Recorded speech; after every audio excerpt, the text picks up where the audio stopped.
Hey guys, welcome back to the channel. It's Nikos. A long time ago, sometime last year, I started a series of ranking every single Halo weapon in a tier list, and I stopped somewhere around Halo Reach, but I promised it was coming back. And I'm gonna keep my promise because today, we have Halo Reach weapons ranked. Alright, let's begin with the video. Now we're moving on to Halo Reach. Now, Halo Reach did away with the dual wielding, upsetting many Halo fans while also making my job at making this video quite easier, so I'm not complaining. We're going to start it off with the assault rifle once more. The assault rifle in this game is going to have to be a D tier. Now the Halo Reach assault rifle does away with the classic design for a more industrial and angular appearance. This reskin unfortunately seems to have made it worse than the Halo 3 AR. This gun wheezes out the saddest damage output in the AR's history, along with hilariously ridiculous bullet spread and with that, ineffectiveness at any ranges further than like 6 inches away. I will say this gun can deliver when coupled with a melee attack, but is largely on par with any other gun at close range. Now I move on to the plasma repeater. Now, this is an F tier. I don't know why Bungie made so many useless weapons in the Halo series, and this is no exception. The plasma repeater cheated off the stupid kid in class. It saw the Halo Reach assault rifle's test and copied it to the letter, but somehow did even worse. It has trashy bullet spread, pathetic damage output, laughable range issues, and the thing vents more than the imposter. No, we're no Among Us jokes here. No. Gun bad, F tier, moving on. Magnum. Now the Magnum is definitely a B tier. Not a bad gun at medium ranges. It's fitted with a scope and the most ridiculous bloom ever designed. This handgun is great for headshotting targets in both multiplayer and campaign, but as I said, the bloom on this gun is quite intense, so DPS is reduced due to the user being forced to pace shots. Now onto the plasma pistol. Now the plasma pistol is a C tier. Pretty much just the Halo 3 plasma pistol. EMPs vehicles, erases shields. And from now on, for each weapon without notable explanation, I'm just going to be giving it a tier. That is typically if it's just a carbon copy, or if stat changes aren't even different enough to warrant me talking about it. Now we move on to the DMR. Now the DMR replaces the battle rifle in this game. And sadly it doesn't do quite as good as a job. It's an A tier. Now, not quite as overpowered and game-breaking as the battle rifle, but still an excellent medium to long-ranged rifle. Bloom is the main factor to making this weapon inferior to previous precision weapons. So much like the Magnum users, you must pace your shots with this weapon. I will say though, it still earns A tier because it can dominate pretty effectively at medium to long range. You kinda need it in big team battle. If you have an assault rifle and a Magnum, you're kind of out of luck and gonna get romped on. Alright, now we move on to the needle rifle. Now this gun is gonna get an A tier. Basically, the needle rifle is a DMR duplicate, complete with bloom, scope, precision damage, and high accuracy, but it also can super combine much like a needler. So, there you go. Sniper rifle. Now this is gonna have to be an S tier. Much like the other snipers, absolutely broken, but this may be the best sniper rifle in the series if we don't count something like, I don't know, the Nornfang from Halo 5, which is not going to be on the list. Sorry to disappoint y'all, but if I rank all the rec cards, we're going to be here all day. Along with the usually overpowered nature of Halo snipers, this time though with armor-piercing anti-material rounds.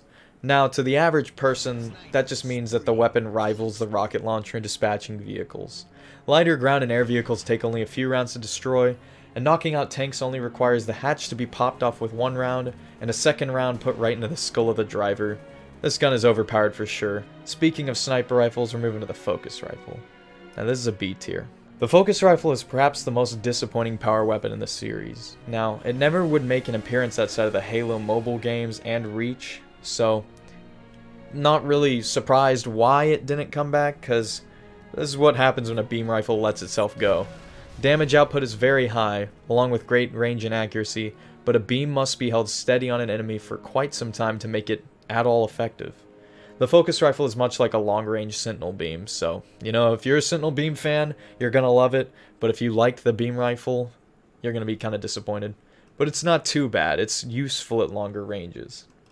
Now we move on to the shotgun. The shotgun is an A tier. Once again, the shotgun returns with a new paint job and pretty much the same abilities as before. Plasma launcher. Now, the plasma launcher sadly would never get a sequel. I don't know why, because it's an easy S tier. Possibly one of the coolest and most fun weapons in the series. It is an awesome weapon that is essentially a lock-on plasma grenade launcher. Can fire up to 4 grenades in a single charge, and the weapon is effective against both infantry and vehicles alike. And if you're stuck with one of these grenades, your fate is pretty much sealed. There's not much you can do. Energy sword. Now this is an S tier. It's an energy sword. You already know. Now we move on to the Reach Gravity Hammer. Also an S tier.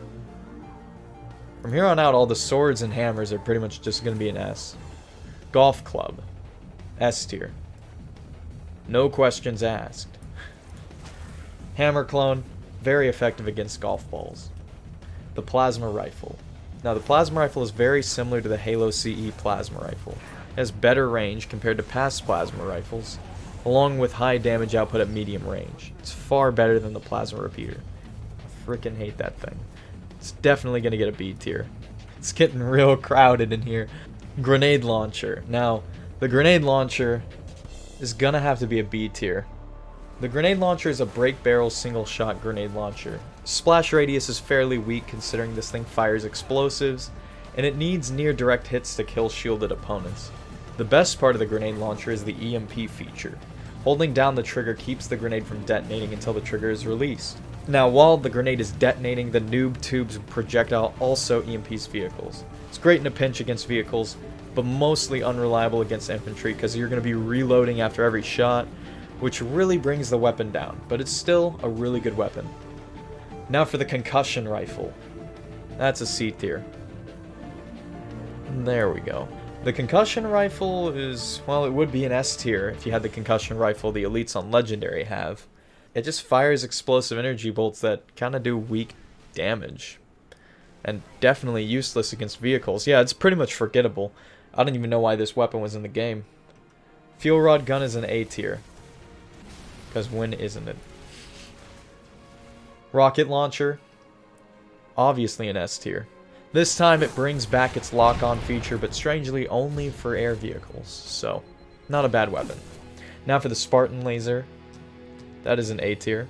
Now, they kind of debuffed the Splazer. Can't blame them. It was a pretty overpowered win button. Still a solid weapon, but capacity was dropped from 5 to 4 rounds, and the damage output was weakened, where a tank can now body 2 Splazes before exploding.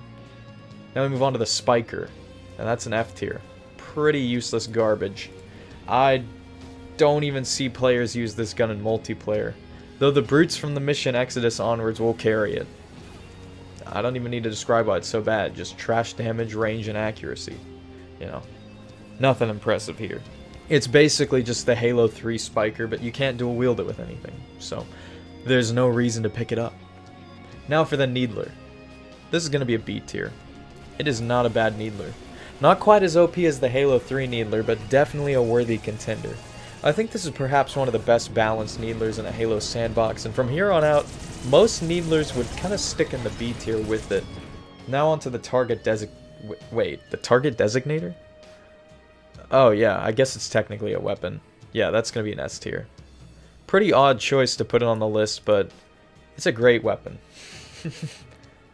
But it's obviously overpowered. It's fitted with a long-range scope. It brings down a massive airstrike from orbit, pulverizing everything in the blast radius. Now it even sends down quite a few rounds just to make sure what you're shooting at is dead, if not dust, or part of the ground, but not a bad weapon. Now for the machine gun turret. This is going to be a B tier. Pretty much just a clone of the Halo 3 one. Plasma cannon from Reach is going to be a D. Still garbage. And that is going to be it for the Halo Reach weapons. As you can see, the tier list is getting quite full. Yeah, I'm going to start running out of room. I don't know how I'm going to have room for Halo 5. Halo 5 has a lot of guns in it. I'm definitely going to be running out of room soon here.